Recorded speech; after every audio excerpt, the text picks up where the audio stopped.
हर खबर पर होगी आपकी पकड़। डाउनलोड कीजिए एबीपी लाइव ऐप। तो चलिए आगे बढ़ते हैं एबीपी रिपोर्टर में।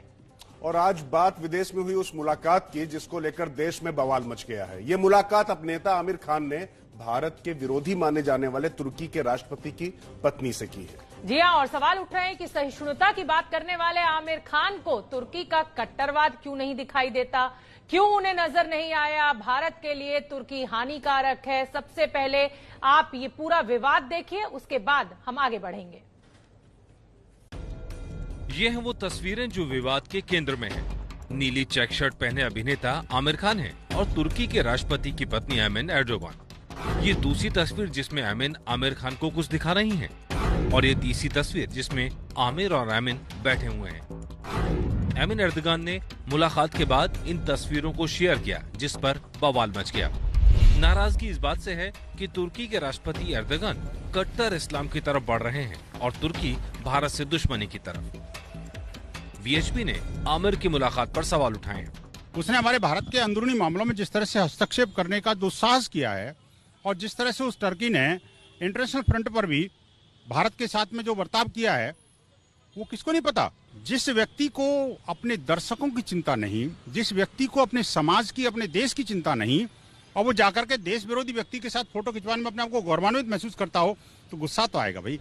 सिर्फ इतना ही नहीं, फिल्म जगत में कंगना रनौत की टीम ने आमिर खान की इस मुलाकात पर सीधा हमला किया है और आमिर को कट्टरपंथी करार दिया है। ट्वीट किया गया, हिंदू जमा मुस्लिम बराबर मुस्लिम, ये तो कट्टरपंथी है। एक शादी का नतीजा सिर्फ जीन्स और संस्कृति का मिलन नहीं होता बल्कि धर्मों का भी होता है। बच्चों को अल्लाह की इबादत भी सिखाएं और श्री कृष्ण की भक्ति भी, यही धर्मनिरपेक्षता है ना आमिर खान। इसके साथ ही कंगना ने आमिर का एक पुराना इंटरव्यू शेयर किया है जिसमें आमिर अपने बच्चों को इस्लाम का पालन करने के लिए कहते हैं। सोशल मीडिया पर आमिर से सवाल पूछा जा रहा है कि 15 अगस्त के दिन भारत का विरोध करने वाले तुर्की के राष्ट्रपति की पत्नी से मुलाकात क्यों। सवाल ये भी पूछा जा रहा है, जब मुंबई में इजरायली प्रधानमंत्री बेंजामिन नेतन्याहू आए थे तब बॉलीवुड के कई सितारे उनसे आकर मिले थे, लेकिन इसमें आमिर खान का नाम शामिल नहीं था। अब भारत के दुश्मन तुर्की के राष्ट्रपति की पत्नी से मिलने का क्या मतलब। आमिर को सोशल मीडिया पर ट्रोल किया जा रहा है।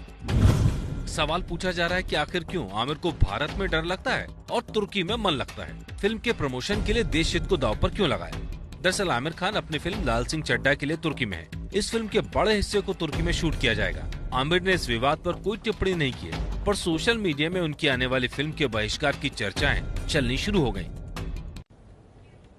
तो चलिए हमारे साथ इसी खबर पर तमाम सहयोगी हमारे जुड़ने जा रहे हैं। मुंबई से रवि जैन हमारे साथ होंगे, दिल्ली से प्रणय उपाध्याय और नीरज पांडे इसी बड़ी खबर पर हमारे साथ जुड़ रहे हैं। राजकिशोर बिल्कुल, और सीधे हम चलते हैं हमारे विदेश मामले देखने वाले सहयोगी प्रणय उपाध्याय के पास। प्रणय, कुल मिला के आमिर खान का टर्की के राष्ट्रपति की पत्नी से मिलना इतना बड़ा मुद्दा हो गया, मतलब हमारी देश की संप्रभुता पर संकट खड़ा हो गया। सहिष्णुता बनाम असहिष्णुता की बहस चल पड़ती है। भारत सरकार का क्या रुख है? देखिए, भारत सरकार की तरफ से अगर यूं देखा जाए, दिल्ली में कोई आधिकारिक बयान नहीं आया है, लेकिन अंकारा में यानी टर्की के अंदर भारत के राजदूत संजय पांडा का ट्वीट अगर आप देखें तो उन्होंने इस चीज की तारीफ की है, इसे वेलकम किया है। उन्होंने आमिर खान को भारत का एक सांस्कृतिक राजदूत बताते हुए कहा है कि मीनिंगफुल यानी सकारात्मक और जो है मीनिंगफुल फिल्में बनाने वाले आमिर खान की ये मुलाकात काफी महत्वपूर्ण है और जो टर्की की फर्स्ट लेडी है उनसे इस मुलाकात से दोनों देशों के रिश्ते जो हैं उसके लिए एक अच्छा संकेत है। तो निश्चित रूप से भारत सरकार की तरफ से भारत के राजदूत ने तो इस चीज का स्वागत किया है। भारत में जिस तरीके से सोशल मीडिया में या कुछ लोग इस चीज का विरोध कर रहे हैं, ये उनकी राजनीतिक विचारधारा हो सकती है, लेकिन आमिर खान की तरफ से अभी तक इस मामले में राजकिशोर कोई जवाब नहीं आया है, न उन्होंने इस चीज पे कोई स्पष्टीकरण दिया है। लेकिन एट बेस्ट ये दो प्राइवेट इंडिविजुअल्स की मुलाकात है। इस मुलाकात के अंदर ऐसी कोई भारत विरोधी गतिविधि नहीं हुई है और न ही ऐसी कोई चीज हुई है जो भारत और टर्की के कूटनीतिक संबंध या जो राजनयिक संबंध है उन्हें खत्म करने वाली हो। भारत और टर्की के राजनयिक संबंध हैं, भारत का दूतावास वहां है, भारत का कॉन्सुलेट वहां है, टर्की का कॉन्सुलेट भारत में है, टर्की का दूतावास भारत में है और दोनों देशों के बीच में करीब $8 अरब से ज्यादा का ट्रेड है। दोनों देशों का एक दूसरे के अंदर इन्वेस्टमेंट है। कुछ मुद्दों को लेकर शोभना विरोध हो सकता है, कुछ मुद्दों को लेकर राजनीतिक, कूटनीतिक, राजनयिक मतभेद हो सकते हैं, चाहे वो कश्मीर का मुद्दा हो, जिस तरीके से एर्दोगान ने सितंबर 2019 के अंदर कश्मीर के मुद्दे को लेकर संयुक्त राष्ट्र महासभा के अंदर मामले को उठाया था, जी। उसको लेकर भारत सरकार का स्वाभाविक रूप से उसकी नाराजगी हो सकती है उस मामले को लेकर। लेकिन भारत और टर्की के बीच में रिश्ते भी हैं, आवाजाही भी है, और इसीलिए अगर आमिर खान वहां जाके मुलाकात करते हैं तो कोई इतना बड़ा मुद्दा नहीं है। बिल्कुल ठीक है प्रणय, आप बने रहिए। और मैं अपने दर्शकों को बता दूं कि नीरज पांडे भी हमारे साथ मौजूद है और रवि जैन भी आगे इस चर्चा को बढ़ाएंगे कि आमिर खान जब तुर्की की फर्स्ट लेडी से मिलते हैं, असहिष्णुता की बात करने वाले आमिर खान जिनको भारत में डर लगता है, वो भारत विरोधी देश की फर्स्ट लेडी से मिलते हैं तो विवाद खड़ा हो गया। नीरज पांडे मेरे साथ जुड़े हुए हैं, प्रणय हमारे साथ मौजूद हैं और रवि जैन मुंबई से हमारे साथ जुड़ेंगे। नीरज पांडे, मैं आपका रुख करना चाहती हूं। आमिर खान को भारत में डर लगता है, वो हमेशा ऐसा कहते रहे हैं। उसके बाद एक ऐसे देश की फर्स्ट लेडी से मिलते हैं जो हमेशा भारत विरोधी बातें करता है। लेकिन सवाल ये भी खड़ा होता है कि ना वो सांसद हैं, ना वो विधायक हैं, वो हमें पार्लियामेंट में रिप्रेजेंट नहीं करते हैं, तो इतना विवाद क्यों? जी बिल्कुल सोना, आपको बता दूं कि जब 370 धारा 370 हटाई गई थी, उसके बाद से लगातार टर्की को आप देखें तो उसने भारत विरोधी रुख अख्तियार किया। धार्मिक आधार पर उसमें लगातार भारत की मुखालफत की। यूएन में भी, जैसा प्रणय ने भी बताया, यूएन में भी भारत के खिलाफ कई मुद्दे पे टर्की ने अपनी बात रखी और इसे ठीक नहीं बताया इस्लामिक, क्योंकि ये टर्की ऐसा देश है जो इस्लामिक मामलों को लेकर लगातार मुखर रहा है और कहीं न कहीं कश्मीर मुद्दे पर वो भारत का विरोध करता रहा। आमिर खान जो अब ना तो सांसद हैं, ना ही किसी अहम पद पर हैं, चूंकि एक एक्टर हैं, और वहां पे जाना और उनसे मिलना ये एक स्वाभाविक घटना हो सकती है। लेकिन विश्व हिंदू परिषद और दूसरे लोगों ने इस पर सवाल खड़े किए हैं। उनका कहना साफ है कि ऐसा देश जो कि हमारी मुखालफत कर रहा है, हमारे देश की मुखालफत कर रहा है, और आपकी पत्नी जब भारत में असहिष्णुता की बात करते हैं और ऐसे में आप टर्की के प्रधानमंत्री की पत्नी से मिलते हैं, तो कहीं न कहीं वो देश की लोगों की भावनाओं के साथ खेलना हुआ। तो निश्चित रूप में कहीं न कहीं एक सामाजिक स्तर पर आप देखें तो विरोध। लेकिन राजकिशोर, इसमें सवाल ये भी तो खड़ा होता है, आमिर खान है कौन? एक कलाकार अगर जाता है और अपनी पर्सनल कैपेसिटी में किसी से मिलता है तो ये उनका अपना पर्सनल मैटर हो सकता है। बिल्कुल शोभना, रवि जैन की तरफ रुख करता हूं इस पर बस एक छोटी सी टिप्पणी करके, क्योंकि हर बार जब भी कोई फिल्म आमिर खान की आने वाली होती है तो उसके सबसे बड़े प्रचारक, ये जो राष्ट्रीय स्वयंसेवक संघ से निकले हुए प्रचारक विश्व हिंदू परिषद में गए हैं, वो उसके सबसे बड़े प्रचारक हो जाते हैं। रवि जैन, मैं गलत तो नहीं कह रहा हूं? कभी कोई फना फिल्म आती है, जब नरेंद्र मोदी मुख्यमंत्री होते थे गुजरात के, उस समय वो एक विवाद पैदा कर देते हैं।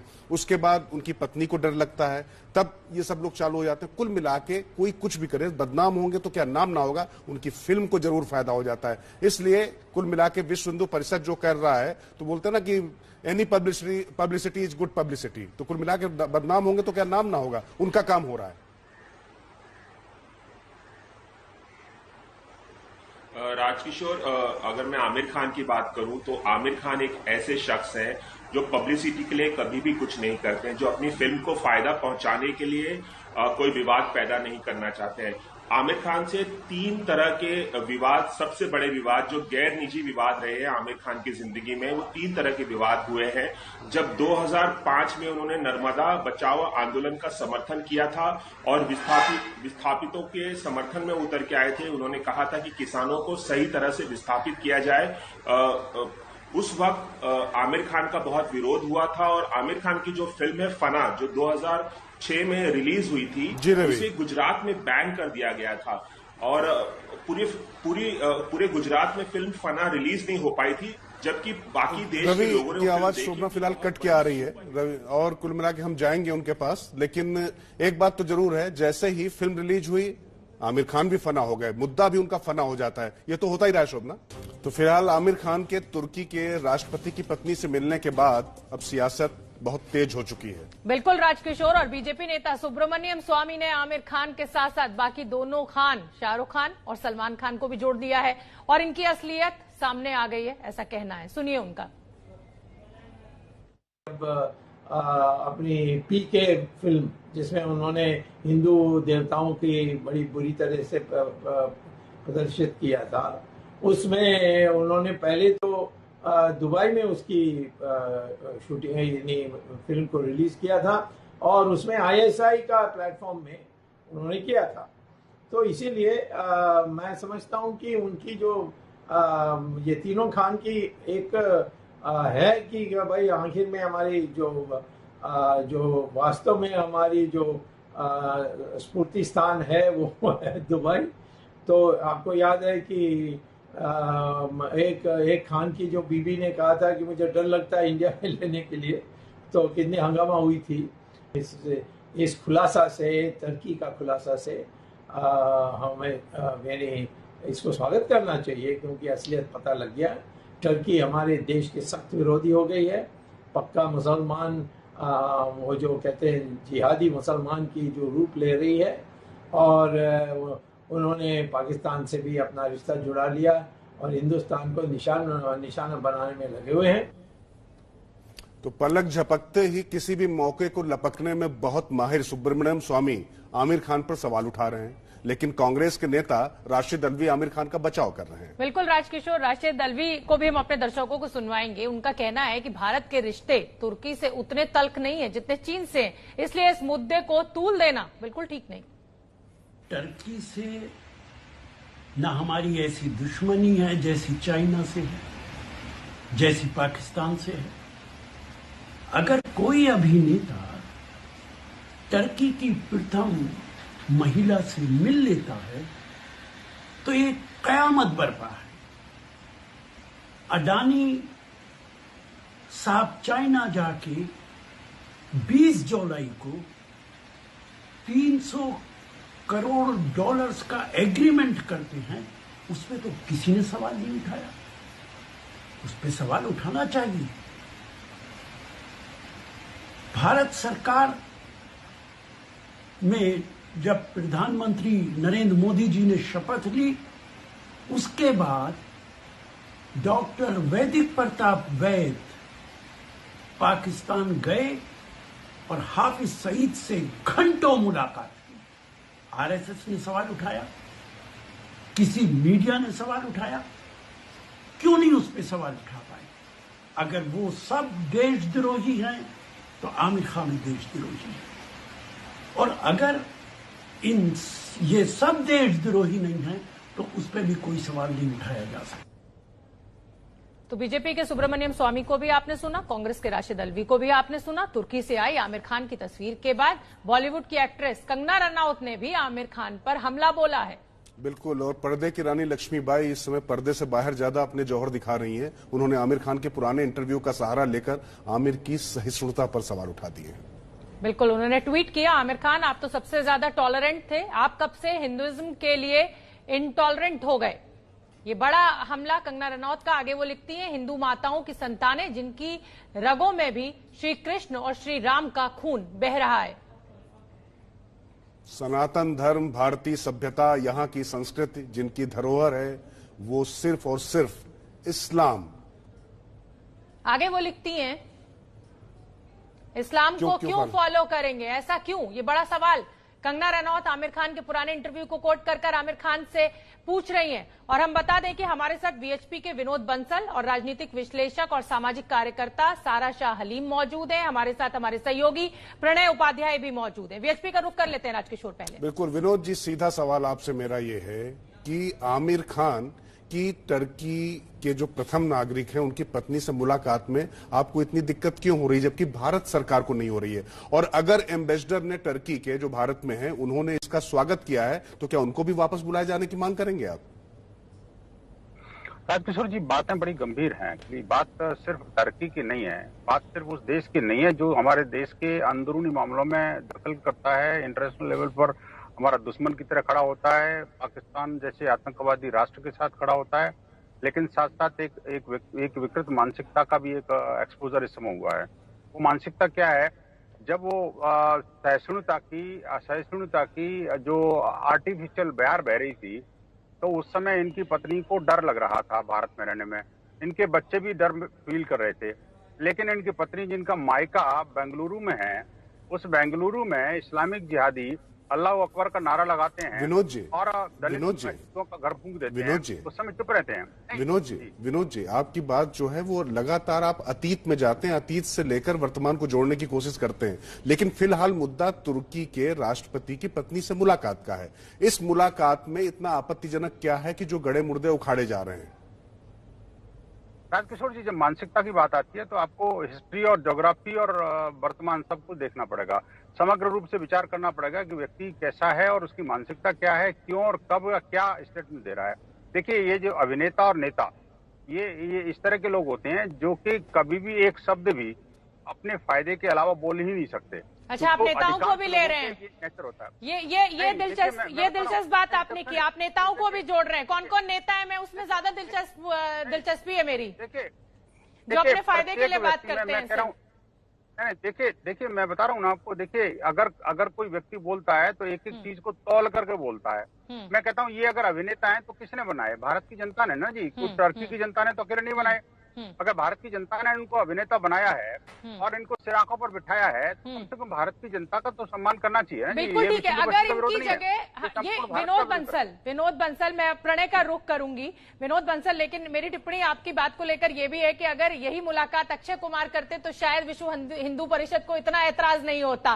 प्रणय, मैं आपका रुख करना चाहूंगी, आमिर खान की बात मैं आपसे करना चाहती हूं। मैं जानती हूं कि आप विदेश मामले कवर करते हैं, लेकिन मेरा सवाल यह है कि जिस देश में चर्च गिराकर मस्जिद बना दी जाती है, जिसकी असहिष्णुता की बात पूरी दुनिया में होती है, भारत की खुलकर वो खिलाफत करता है, वो देश आमिर खान को टॉलरेंट लगता है, तो सवाल तो खड़े होंगे। या सिर्फ महज इसको आप फिल्म का प्रचार मानते हैं? बिल्कुल शोभना, ये एक इंडिविजुअल की चॉइस हो सकती है और आमिर खान का जब तक जवाब नहीं आता, इस पे बहुत सारे सवाल उठते रहेंगे कि आखिर वो अपनी फिल्मों के प्रचार के लिए चीन ज्यादा क्यों जाते हैं, उनकी फिल्म 3 इडियट्स को चीन में या दंगल को चीन में इतना क्यों प्रमोट किया जाता है, वो इस्तांबुल क्यों जाते हैं, वो बेंजामिन नेतन्याहू से क्यों नहीं मिलते हैं और अर्दोगान की पत्नी से मिलते हैं। इन सारे सवालों के जवाब आमिर खान ज्यादा बेहतर दे सकते हैं क्योंकि ये उनकी चॉइस है। लेकिन जहां तक तुर्की का सवाल है, निश्चित रूप से भारत और तुर्की के संबंधों में बीते कुछ समय के दौरान काफी बदलाव आया है। बदलाव इस लिहाज से कि तुर्की, पाकिस्तान, मलेशिया, ईरान एक इस्लामिक वर्ल्ड के अंदर एक अल्टरनेटिव लीडरशिप खड़ी करने की जो एक प्रक्रिया चल रही है, जिसमें कहीं अंदर खाने चीन का भी इस बात को लेकर समर्थन है, कहीं जिस तरीके से इस्लामिक वर्ल्ड में एक मतभेद नजर आ रहे हैं, सऊदी अरब, यूएई, कतर एक तरफ खड़े नजर आते हैं, ईरान, मलेशिया, तुर्की अलग तरफ नजर आते हैं, जिस तरीके से तुर्की की तरफ से कश्मीर को लेकर बयानों का में तलखी बढ़ी है, ये सारी चीजें इंडिकेट करती हैं कि भारत और तुर्की के बीच में कुछ मुद्दों को लेकर राजनीतिक मतभेद बढ़े हैं। लेकिन अगर आप देखें, भारत के प्रधानमंत्री नरेंद्र मोदी की ओसाका के अंदर जून यानी एक साल पहले ओसाका के अंदर दोनों की मुलाकात हुई थी। इसके पहले भी जब प्रधानमंत्री 2015 में अंतालिया गए थे तब भी मुलाकात हुई थी। तो राजनीतिक और राजनयिक स्तर पे डिप्लोमेसी के लेवल के ऊपर बातचीत के दरवाजे खुले होते हैं। लेकिन पब्लिक लाइफ में होने के कारण बहुत सारे लोग इस चीज का लिहाज करते हैं, परहेज करते हैं कि ऐसे में जबकि संबंध बहुत ठीक न हो, शायद यही कारण था कि जब नवजोत सिंह सिद्धू पाकिस्तान में जाके गले मिलते हैं तो उसको लेके सवाल उठते हैं, क्योंकि एक संवेदनशीलता होती है जो भावनाओं से जुड़ी होती है और कला जगत से जुड़े हुए लोगों को लोग इस चीज का ज्यादा परवाह भी करते हैं, ध्यान भी रखते हैं। लेकिन अब आमिर खान ने ऐसा क्यों किया और कैसे किया और उसके पीछे उनकी मंशा क्या है, क्या वाकई में वो मंशा है जो बंसल जी कह रहे हैं जी, या कला जगत की है? प्रणय, लेकिन जो सवाल आप उठा रहे हैं नवजोत सिंह सिद्धू से तुलना करना, मेरे ख्याल से नवजोत सिंह सिद्धू एक राजनेता थे, वो एक्टर नहीं थे, पहली बात तो ये, और वो पाकिस्तान के उस जनरल के साथ में बैठे हुए थे जिसके हाथ में तमाम भारतीय सैनिकों का खून लगा हुआ था। हमारे साथ सारा जी भी जुड़ गई हैं, मैं सारा शाह हलीम की तरफ रुख करना चाहूंगा। सारा जी, अभी हमारे सहयोगी जो प्रणय बात कर रहे थे, मैं उसी सवाल को लेकर आपके पास आऊंगा। इजरायल के राष्ट्रपति से ना मिलना और इस तरीके से भारत विरोधी माने जाने वाले लोगों से मिलना, चीन में जाना, ज्यादा अपना प्रचार करना, ये सब मौके तो आमिर खान भी अपने कुछ कर्मों से देते हैं। देखिए, मैं ये बताना चाह रही हूँ, ये जो पूरा ये राइट विंग जो कट्टरपंथी जो ट्विटर पे जो इनको ट्रोल कर रहे हैं, उनकी मैं याददाश्त जो है, उनकी मैं याददाश्त फिर से इनको ये याद दिलाना चाह रही हूँ कि आमिर खान वही इंसान है जिन्हें महाराष्ट्र में जो इतना बड़ा बाढ़ आई थी, जब ये क्लाइमेट चेंज हो रहा था, ड्राउट था, तब उनने जो है 3 जो गांव हैं उनको अपनाया था, अडॉप्ट किया था। तो ये भूले नहीं, और वो प्रोजेक्ट पानी में भी बहुत एक अहम हिस्सा निभाए हैं। और जितने भी आप देखिए समाज को लेके जितने भी प्रोजेक्ट्स होते हैं, जितने इनिशिएटिव्स रहे, उनका जो योगदान है उनको हम निकाल नहीं सकते। और बाकी जो चीजें हैं वो पॉलिटिक्स चल रही है, क्योंकि उनने कुछ साल पहले एक बयान दिया था और ये नहीं कहा था कि मैं जो हूँ इंडिया में महफूज नहीं फील कर रहा या मैं इनसिक्योर फील कर रहा। सायरा जी, मुझे थोड़ी सी हैरानी हो रही है, आप उनकी अच्छी बातों का जिक्र यहाँ पर कर रही हैं, लेकिन सवाल तो खड़ा होगा ना, आप उस देश के फर्स्ट लेडी से मिल रहे हैं जो हमेशा भारत का विरोध करता है। उस देश की फर्स्ट लेडी, आपको सहिष्णुता, उनमें टॉलरेंस दिखाई देती है, जहां पर चर्च तोड़कर मस्जिद बना ली जाती है, जहां संग्रहालय को मस्जिद में चेंज कर दिया जाता है। देखिए, सवाल तो खड़े होंगे ना। का कोई कमेंट नहीं करूंगी इस तरह का कुछ भी कम्युनल, लेकिन मैं ये कहना चाह रही हूँ कि आमिर खान जी जो है ये इट इज वेरी अनफेयर जिस तरह की जो ट्रोलिंग हो रही है, क्योंकि आप देख लीजिए सबसे टॉप डोनेशंस, कोई भी इंडिया में कुछ भी अगर कोई इनिशिएटिव होता है तो सबसे पहले उनका योगदान जाता है, और वो एर्दोगन से मिले नहीं। अगर ऐसी बात है तो ये भारत सरकार बता दें कि हमारी नीति बन गई है कि तुर्की से, टर्की से कोई संबंध नहीं होंगे हमारे, ना व्यापार के ना डिप्लोमेटिक के। जैसे अभी चीन का ये ऐलान किया कि हमारे संबंध नहीं है, तो हम लोग जो है अपनी जो डिसीजन ट्विटर ट्रोल के मुताबिक लेंगे या सरकार एक बार ऑफिशियली ट्वीट करेगी कि हमारे जो है संबंध। वो तो उसमें तो एम्बेसडर जो हैं वो पक्ष में है आमिर खान के, वो उनकी तारीफ कर रहे हैं। तो सीधे रुक कर लेते हैं बंसल जी के पास। बंसल जी, सीधा सवाल फिर आपसे, अभी आमिर खान की जो बाइट हमने दिखाई जिसकी चर्चा आप कर रहे थे, उसी चीज को लेकर कब तक ये मुद्दा आप बनाते रहेंगे, खासतौर से तब जबकि भारत खुद टर्की में बोस्फोरस फेस्टिवल आयोजित करा रहा है, जिसमें फिल्म फेस्टिवल भी है, नृत्य संगीत और एक तरीके से कला और संस्कृति का वहां पर समन्वय बनाया जा रहा है। तो ऐसी स्थिति में बीएचपी इस तरीके की जो हार्ड लाइन ले रहा है, वो आपको लगता नहीं कि राजनयिक संबंधों को नुकसान ज्यादा पहुंचा सकती है? नहीं, इसमें राजनीतिक संबंधों को कोई मतलब नहीं है जी। देखिए, राजनीतिक संबंध अलग चीज है, सरकारों के संबंध अलग चीज है, लेकिन बात यह है कि हमारे जो अभिनेता, हमारे जो नेता या हमारे जो जिनको हम सिर आंखों में बिठाते हैं, उनकी कृतित्व के ऊपर तो हमें विचार करना पड़ेगा ना जी। आज मैं विश्व हिंदू परिषद का प्रवक्ता के नाते अगर मान लो कोई ऐसी कोई हरकत कर दूं, मेरे से कोई गलती हो जाए, तो मुझे माफी मांगनी पड़ेगी ना समाज में आकर के, कि मैंने या तो मेरे बारे में कोई दुष्प्रचार किया जा रहा है, या मैं अपने आप को क्लैरिफाई करूंगा भाई ये मैं माफी मांगता हूँ। लेकिन ये आमिर खान जो है ना, जब भी कोई फिल्म रिलीज होने को होती है, तब उस तरह की कोई ना कोई नई कंट्रोवर्सी क्रिएट करके ये हाइप क्रिएट करना चाहते हैं। यही तो बंसल जी मैं कह रहा हूँ, बंसल जी यही तो मैं बात कह रहा हूँ, बंसल जी यही बात तो मैं आपसे कह रहा हूँ कि जब भी उनकी फिल्म रिलीज होने वाली होती, वो कोई मुद्दा छोड़ देते हैं, उस छुरछुरिया को आप जलाते घूमते हैं। तमाम मेहमान हमारे साथ जुड़े हुए हैं, सामाजिक कार्यकर्ता सारा शाह हलीम भी हमारे साथ मौजूद हैं। सारा जी, विनोद बंसल साहब को लगता है कि आमिर खान को माफी मांगनी चाहिए, वो एक अभिनेता है और देश को रिप्रेजेंट करते हैं जब वो देश से बाहर निकलते हैं, आपका क्या मत है? देखिए, बात यह है कि उनने एर्दोगन से तो उनकी मुलाकात हुई नहीं, उनकी फर्स्ट लेडी से हुई है, और उनकी जो मुलाकात है कोई राजनीतिक मुलाकात नहीं थी। वो एक बेसिक आदमी का कॉमन सेंस होता है कि वो किसी मुल्क में, किसी देश में अगर शूटिंग कर रहे हो, तो कहीं भी किसी भी फर्स्ट लेडी की तरफ से कोई न्योता आता है या दावत आती है, इनवाइट आता है, और उसको नकारे नहीं, ये बेसिक कर्टसी होती है, प्रोटोकॉल होता है। और आमिर खान एक जेंटलमैन है, वो कोई राजनीति या राजनीतिक उनसे कोई मतलब नहीं, उनको सोशल मुद्दों से मतलब है। आप देख लीजिए, चाहे ये जो महाराष्ट्र में जो वाटर, पानी का जो प्रोजेक्ट था, उसमें कितने बड़ा योगदान उन्होंने दिया। आप देखिए, मुल्क के कितने भी सामाजिक इश्यूज हुए हैं, उनका योगदान सबसे आगे रहा है। तो अगर हम किसी का नाम उछालें और हम लोग कुछ सांप्रदायिकता के उनका शासन करें क्योंकि उनका नाम खान है, तो ये गलत बात होगी। It will be unfair to the person जो ने इतना साल लगा लिए और वो देश की भी इतनी कंट्रीब्यूशन करते हैं, और वो फर्स्ट लेडी से मिले थे, वो एर्दोगन से नहीं मिले थे। माना अभी शायरा जी, इसमें थोड़ी सी आपत्ति है मेरी। शायरा जी, विषय आपने जो कहा, आपने कहा कि एक आपने सरनेम का जिक्र किया और आपने कह दिया कि सिर्फ उस सरनेम की वजह से ये विवाद हो रहा, तो उस सरनेम की वजह से उनको लोकप्रियता भी मिली होगी, अगर इसको हम मान लें। खैर,